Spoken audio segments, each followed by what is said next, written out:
This is PSN Newsrun, streaming exclusively on YouTube. Hello and welcome to PSN Newsrun. Our headlines. Tax ID becomes mandatory for all bank accounts from January 2026. Recurring strikes threaten stability, worsen citizens' hardship. And on sports, drama rocks football, injuries, snubs and showdowns. This and more on PSN Newsrun. From January 2026, Nigerians and even foreigners will not be able to open or run bank accounts without a tax identification number. The move is part of new tax reforms, but questions remain on how it will affect millions of everyday citizens. Here's Joycelyn to break it all down. From January 1st, 2026, Nigerians and even non-residents will not be able to open or operate a bank account without a tax identification number or tax ID. The new directive announced by the federal authorities is part of Nigeria's wider tax reforms aimed at improving compliance and boosting government revenue. Under the rules, all existing bank account holders must link their tax IDs before the deadline. Failure to do so could mean restricted access to accounts. Officials say the measure is designed to expand Nigeria's tax net, reduce evasion, and align banking operations with international best practices. However, critics argue that millions of low-income Nigerians without access to formal tax registration may be cut off from the financial system. Civil society groups are already calling for clarity on how rural dwellers, informal traders, and non-resident investors will be accommodated. Banking experts warn that the transition may not be smooth. They stress the need for a nationwide awareness campaign and a simplified process to obtain tax IDs. Otherwise, the policy could worsen financial exclusion. With less than 2 years to go, the question remains, can Nigeria balance its drive for more revenue with the risk of locking out vulnerable citizens from the banking system? Reporting for PS News, Joycelyn Ella Keche Ada. Resident doctors across Nigeria have begun a 5-day warning strike after government failed to pay arrears and allowances, raising fresh fears for the health sector. Let's hear Daniel on this report. The Nigerian Association of Resident Doctors (NARD) has begun a 5-day warning strike effective Friday, September 11, after the federal government failed to meet its long-standing demands. The doctors say the strike is a last resort, flowing unpaid salary arrears, allowances, and welfare issues that remain unresolved. NARD had earlier issued a 21-day ultimatum in July 2025, later extended it by 10 days, which expired on September 10. After granting the government an additional 24 hours, the doctors announced they had no choice but to withdraw the services. The doctors are pushing for the release of the 2025 Medical Residence Training Fund, settlement of 5-month salary arrears under the revised pay structure, and payment of specialist and hazard allowances. In a message to members, NARD Secretary General Dr. Oluwashola Odumbakun confirmed the strike, urging all state chapters to comply. The decision came after a 6-hour visual emergency meeting of the union's leadership. The strike means services in many teaching hospitals and federal medical centers will be disrupted for the next 5 days, potentially worsening the pressure on Nigeria's fragile health system. Reporting for PS News, Daniel Okejeme. Similarly, NUPENG has also threatened another nationwide strike after a fresh clash with the Dangote refinery, sparking fears of full supply disruptions. Marianne's got the details on this. The Nigerian Union of Petroleum and Natural Gas Workers, NUPEG, has again threatened to resume its suspended nationwide strike, this time over a fresh clash with the Dangote refinery. The union says it has placed all its members on red alert, accusing SAYU, Dantata, founder of Miss Oil, of instructing tankers drivers to remove NUPEG stickers from their trucks. This, according to the union, led to an altercation when the drivers attempted to load products at the Dangote refinery in violation of union rules. NUPEG further alleged that the security operatives were called on its officials during the confrontation, a move the union condemns as an attack on its authority. The statement, signed by NUPEC President Williams Akporeha and General Secretary Afolabi Olawole, warned that it may no longer hold back from the industrial actions. It also called on the Nigerian Labour Congress, Trade Union Congress, and civil society groups to prepare for solidarity support. This dispute comes barely 48 hours after NUPEC suspended an earlier strike over alleged anti-union practices at the Dangote refinery, raising fresh concerns of disruption to the fuel distribution if the conflict is not resolved quickly. Mary Ann Awuya, PS News.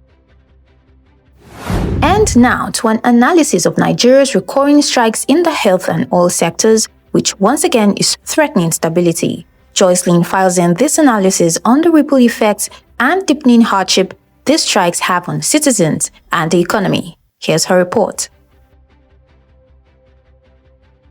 Nigeria is once again facing threats of nationwide strikes from doctors in the health sector and from NUPEC in the oil and gas industry. While both groups are pushing for better conditions, the ripple effect on the wider economy and ordinary citizens are hard to ignore. Starting with the health sector, resident doctors are warning of a walkout over unpaid allowances and poor facilities. If they're down tools, public hospitals where most Nigerians seek care will be hit hardest. Patients may be forced to delay treatments or turn to expensive private clinics, pushing more families into financial stress. Past strikes have shown that lives are often lost when health workers leave their post and trust in the system continues to erode. On the other side, the oil and gas sector through NUPEC is also threatening industrial action. Any disruption here has an immediate impact. Petrol supply gets cut off, fuel queues return, and transportation costs skyrocket. That pushes up food prices, raises inflation, and slows down business activity. In simple terms, a NUPEC strike often means daily life becomes harder and more expensive for millions of Nigerians. From a wider view, these repeated strikes also damage the Nigerian economy. Investors see inability and pull back. Productivity drops across sectors. Government revenues shrink. Yet, social tensions grow. For ordinary citizens, it means uncertainty, not knowing if they'll get fuel, healthcare, or even stable prices tomorrow. In the end, while the workers demand fairness and accountability, which are legitimate concerns, the circle of strikes without lasting reforms only deepens Nigeria's economic struggles and put the livelihoods of everyday people at risk. Reporting for PS News, Joycelyn Ella Keche Ada. And now to some good news.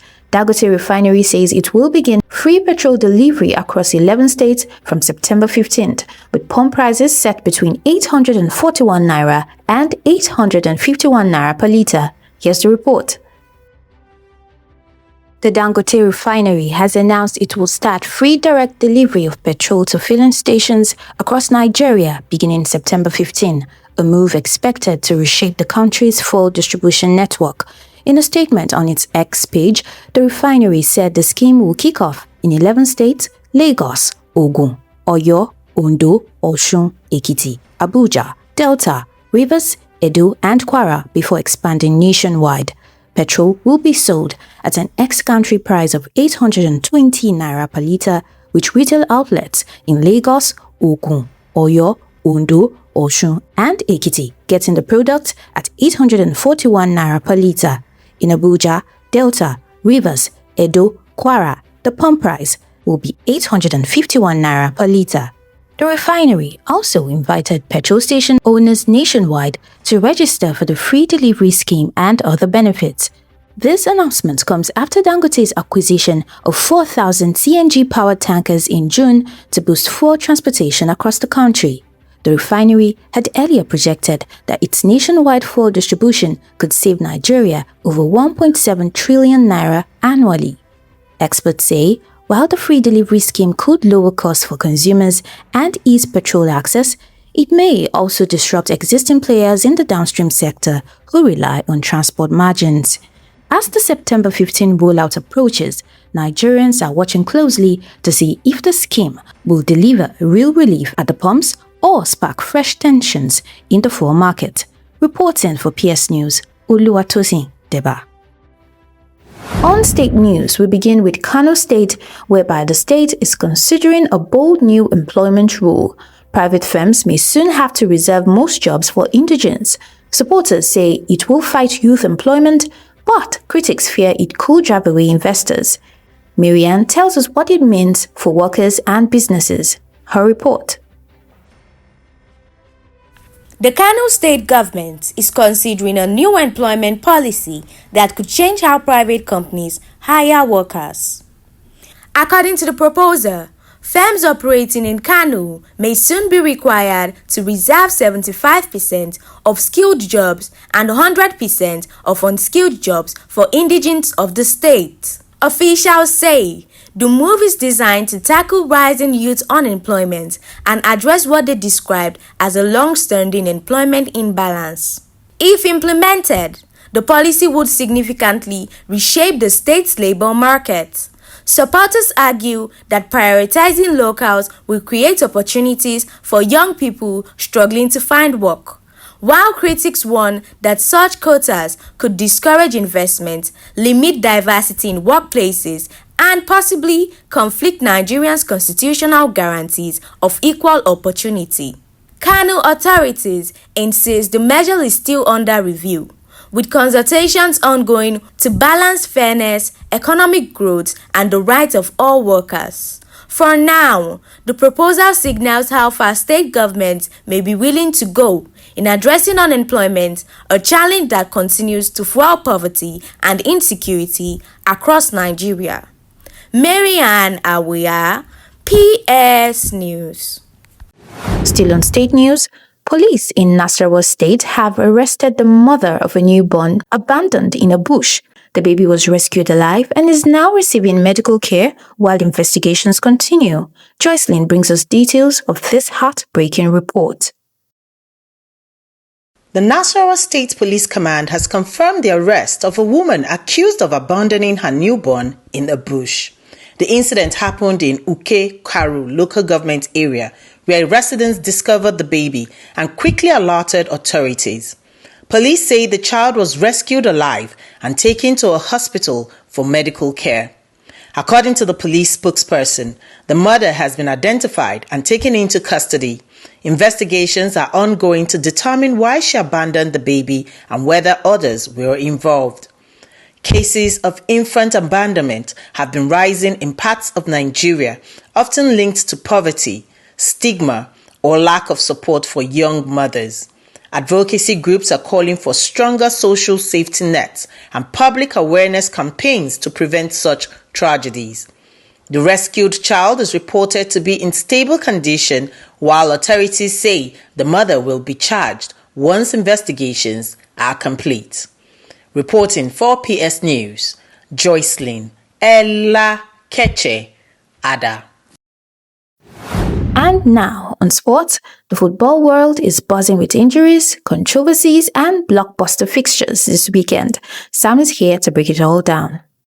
Nottingham Forest and Nigerian defender Ola Aina faces 3 months on the sidelines after suffering a hamstring injury during the World Cup qualifier against South Africa in Bloemfontein. The 28-year-old limped off in the 10th minute, replaced by Bright Osai Samuel.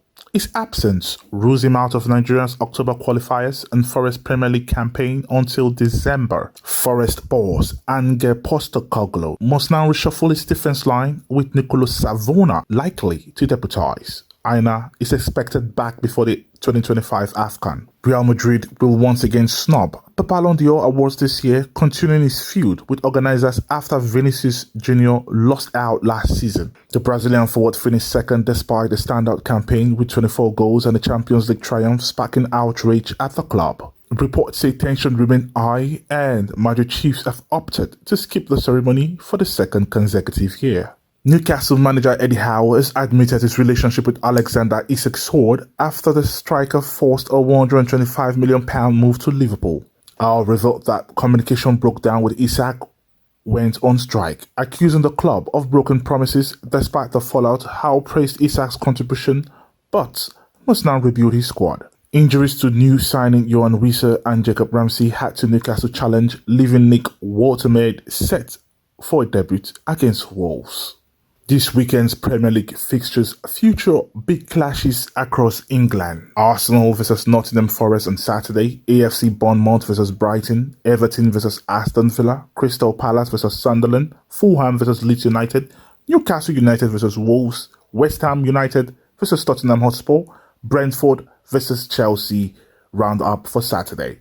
And on Sunday, Burnley vs Liverpool and the blockbuster Manchester Derby with Manchester City hosting Manchester United at the Etihad by 4:30 p.m. This is Samuel Akban for PS News.